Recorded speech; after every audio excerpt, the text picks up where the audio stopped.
What is up, guys? My name is Ebike Mitch, and today I'm going to show you how to weld these connections on your application. We call them mr60, I guess. mr60, yes, mr60m, whatever. They're really good to connect the phase wires from your electrical motors. And after this, we're gonna put it into a vesc. Vesc coming from flipsky. Where is it again? It's over here. Let me disconnect this. Sorry, guys. It's not gonna be a fancy video. Okay, there it is. So flipsky vesc over here. I did the same, as you can see, on these end up connection. It really makes everything way much easier after this. If you have multiple motors or multiple application and you want to use your vesc controller for all of these applications, it's really simpler. So without going further, let's go ahead and connect, do the same stuff as I did over here. As you can see, I already welded them. Maybe you guys can see it a little bit. This is really easy with this skateboard or these wires because they're really small. But when it comes to the vesc one, or like if you go above a certain gauge wires, yes, it's gonna be way much harder to do it. So I'm just gonna finish up this thing over here. There we go. Looks a little bit better, but as you saw, I did a mistake over here and I heated up the high run at this place, which that was not on purpose. Okay, so let's get a new connection and have them over here. Especially you have those two sides of connection, right? Actually not. Those two sides of connection, okay? And this side of the connection is a little bit trickier to weld because the heat is gonna be transferred into this, and sometimes the plastic is getting really soft, and sometimes the poles is gonna go is gonna bend or something. It's gonna move with the plastic, so you don't want that. So especially when you're welding these, that's might not gonna happen with this one. This one is a little bit more secure, but which one I do, I always connect them together before welding, and that helps to transfer the heat, sorry for my bad English, but I guess you get it.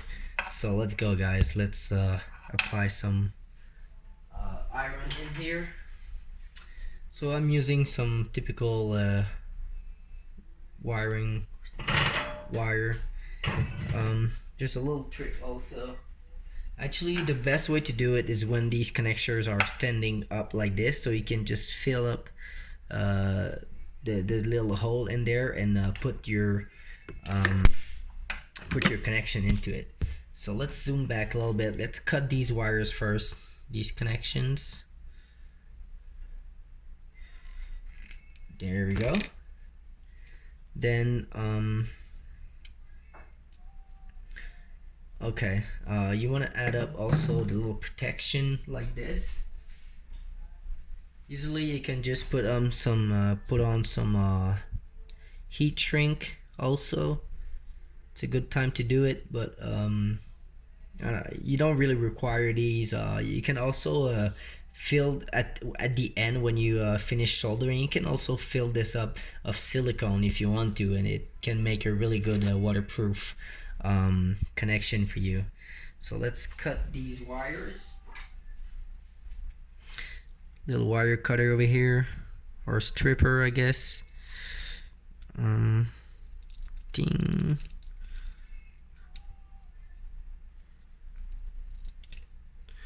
Okay,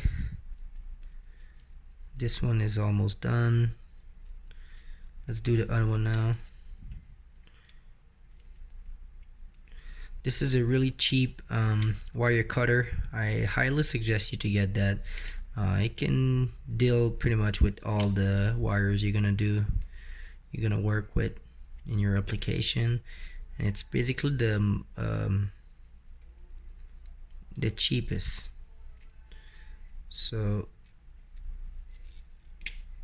there we go. Might be a little bit too long. No big problem, we can deal with that after. Alright, this one too. Alright, so now, since I wanted to show it to you guys, it's might gonna be harder for me, but what I usually do, you need something to hold this still and stand up. So you want to weld this part first. So what I'm using, it's this stupid rig over here, which doesn't make any sense, but you know, it worked for now. So it's standing up like this. I'm gonna fill the wire, the iron in there, whatever you call it. Where is it again? Here it is. Okay. Let's zoom in a little bit. Okay, so you get the point. As I already told you, it's not the best video, but you get the point. You need to fill up this little thing with some iron. Don't be scared to put. I'm actually using a really small wire, so that's why it takes a lot. If you're using a bigger gauge feeding wire, it's gonna be easier for you. So yeah, you want to fill these up real easy, no big deal. Don't do like me at the last one. Just be careful you're not touching the metal.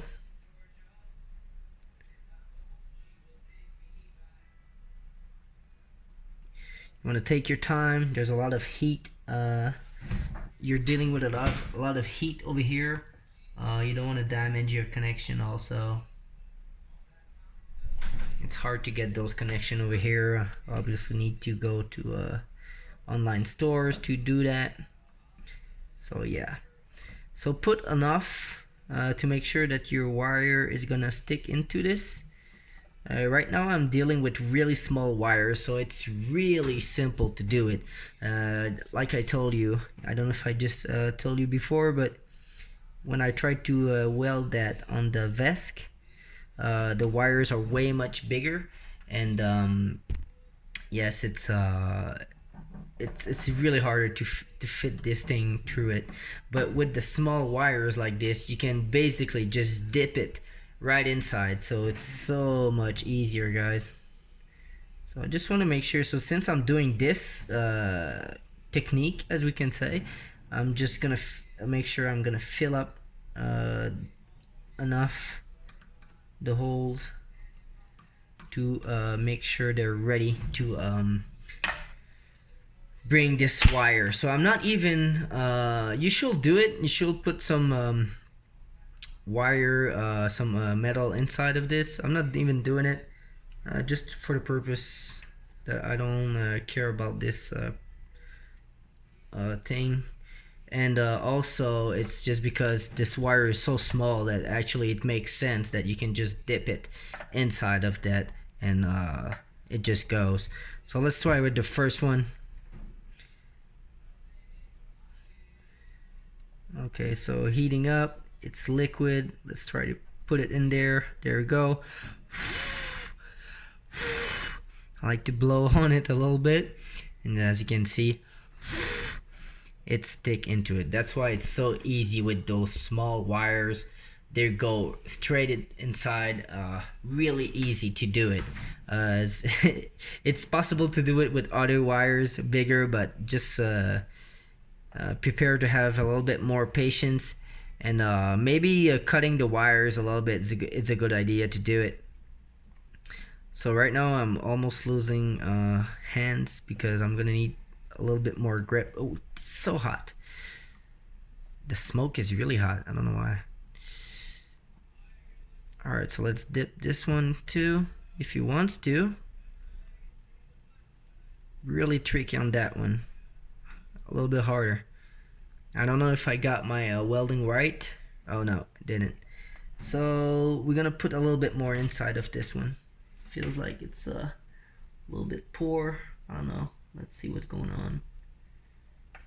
Okay, and while it's over here, I'm gonna do everything at the same. So, oh Jesus Christ, it's hot. Okay, let's get it there. Very hard. Very hard. You need a really good jig to do this. If you're planning to do a lot, at least we got the connection. It's not the best one, but it's holding. Just for the purpose of the video, you guys will probably understand. But yeah, a good jig to hold this stuff. You don't want to do like me and then have almost need the extra hand to do this. You should be able to do it if you have a good setup. All right, so let's go again and finish this one. I'm gonna give it a little bent. This one might gonna be a little bit harder since all the wires are all connected. The thing is moving together, so this thing needs to be still. Yeah, that will help so much. Okay, so here I'm gonna put this thing on it. Might gonna help me a little bit to get a little bit more weight on that. All right, so let's fill this guy.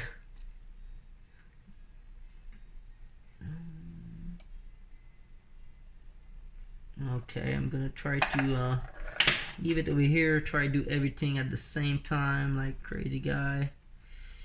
Didn't really work well for me. What I'm gonna do, I'm gonna leave it like this, and I'm gonna try to just fill that up with a little bit more. If it's gonna hold. Oh no, it's not. So everything is gonna turn back into liquid, and I'm dealing with a lot of heat. This wire is so hot right now. Get inside. This one is hard. Okay, didn't work. Did it work? Let's see. I'm not really satisfied with my connection. Let's see what's happened here.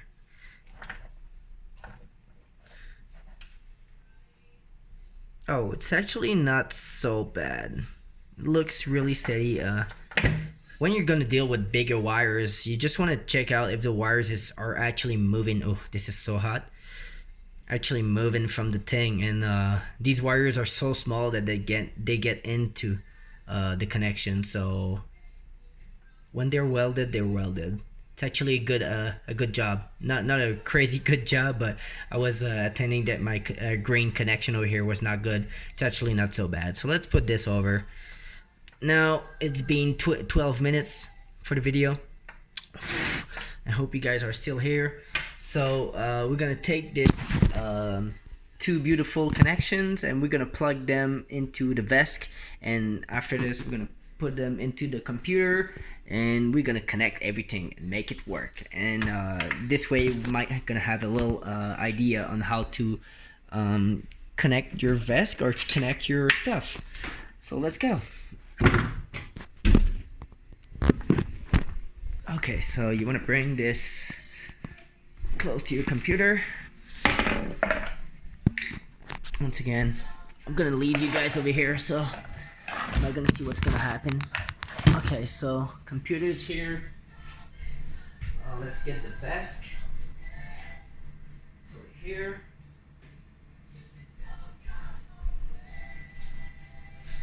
At this point, I'm hoping you guys know already how to, I don't know, how your vesc works a little bit, you know? Like this is the remote control controller. This is the way you need to put it. Don't put it on the other way.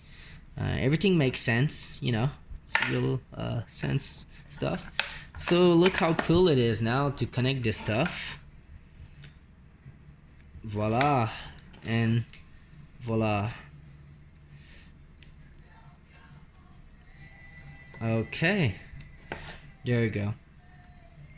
So these wires, make sure I'm using sensorless. I'm not even gonna use the sensors on this application just because I broke that connection.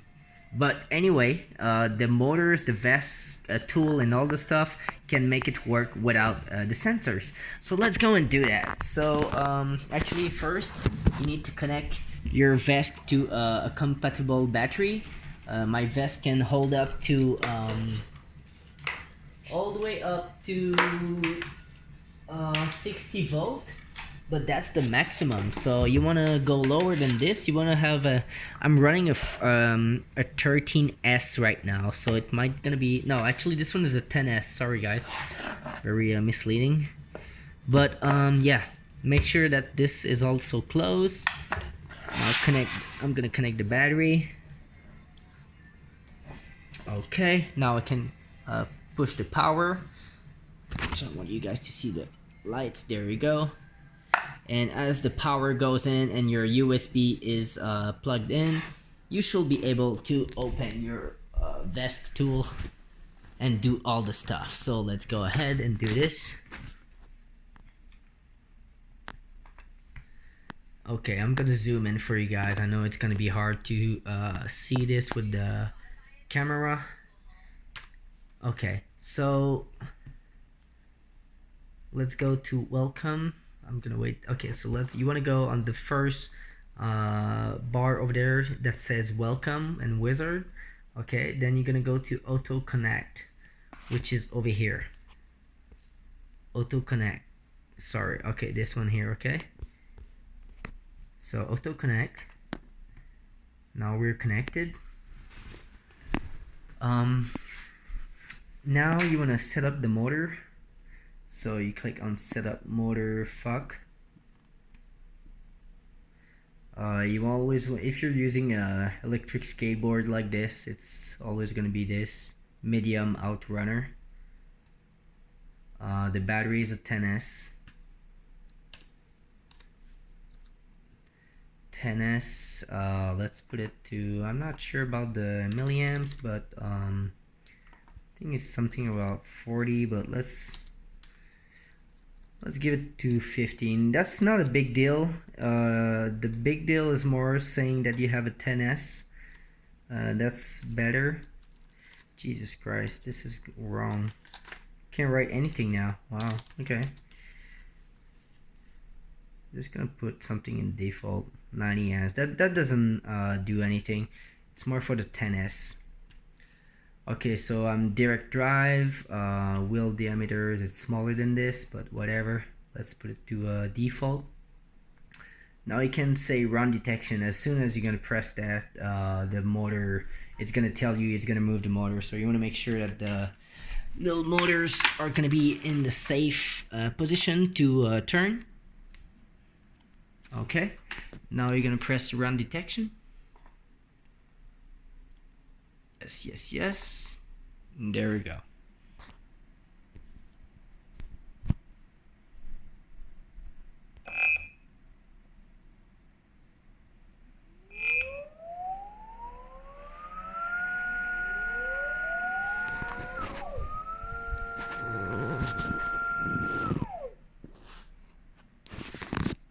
Okay, so that's pretty much how it's predetermining. Wow, my English is so bad, but it's reading pretty much the voltage of your motors, what it can accept, pretty much what could be the good setting for your motors, and then when it's done, it's actually telling you this little report over here. It says like 20 amps for the first one and 15 amps for the second one.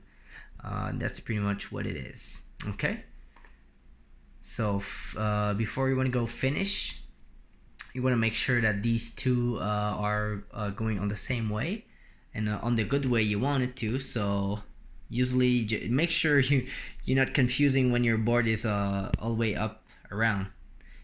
So if I want to go frontward, that will be reverse for me. Yeah, so I want it to go on the other side, so I'm gonna press inverted over here. And also you gotta make sure that your vesc are the firmware of your vesc are done. You gotta do this. When you do this, the firmware update, you gotta do it with the both connection, with the both USB. Okay, so let's do it again. I press inverted. Yeah, I guess that's more in front, right? If I put the motors in the front, don't even know. I should put it on the ground. If it goes like this, whatever. I'm gonna just make sure that they go in the same way. That's the second one now. Okay, so it's not in the same way. Let's put it on the same way. Okay, and this one now. Alright, so these are two in the same way. Okay, now you press finish, and that's pretty much it. If your controller is not done, you can set up the input. Obviously this is a really dirty video and you not pretty much see anything. If you guys are would like to have a better video understanding how to set up the vesc, I will make a really more quality video with the screen, the computer screen, so the image is more clear. But yeah, big story short, long story short, you can actually you know how to do this now, and you know that you can give some nice connection to your controllers. Also, if you're wondering, these phase wires, your motors have always 3 wires, and sometimes it comes red, green, yellow. They have colors, but it doesn't make any difference when you plug into the vesc. Rather you mix those. I mean even if their connection is not in the same order as the other one, the vesc is all gonna figure it out for you guys. So you can just plug these whatever color you want, and it's gonna work. Just make sure you're splitting up the 2 motors with the 2 vests, right? Should be easy for you. So yeah, that's pretty much it. Let's get the controller. This skateboard should be running right now. I think the controller is over here. Is it? Oh well, I don't know where it is now. But I guess, oh, there it is. You guys are lucky, because I want to make it just a one-shot video. Okay, so it's reading the battery.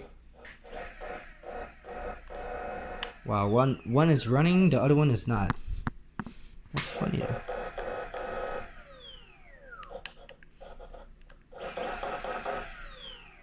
I wonder why.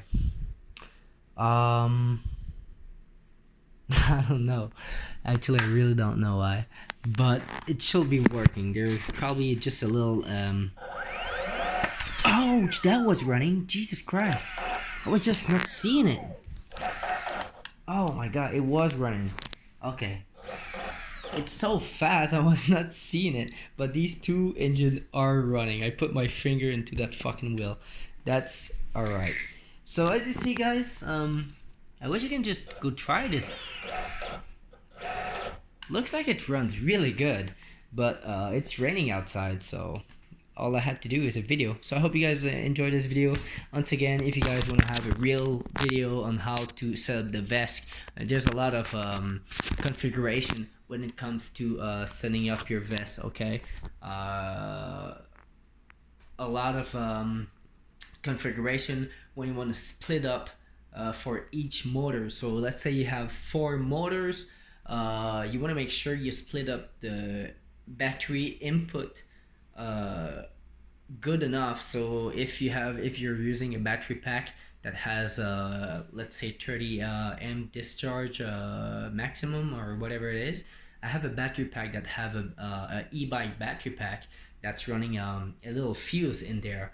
So the fuse is ready for 30 amps. If you blow up more than 30, if you demanding more than 30 amps, the fuse is gonna jump. So you want to split up all this stuff in 4 or whatever 2, just to make sure you're not gonna blow up the fuse or you damage your BMS. That's gonna be in another video. If you guys like this video, once again, just make sure you comment and you tell me that you need another video to set up the vesc, a more quality one. I'll make one for you guys. For now, I'm gonna tell you peace out, and I'll see you in the next time. Peace.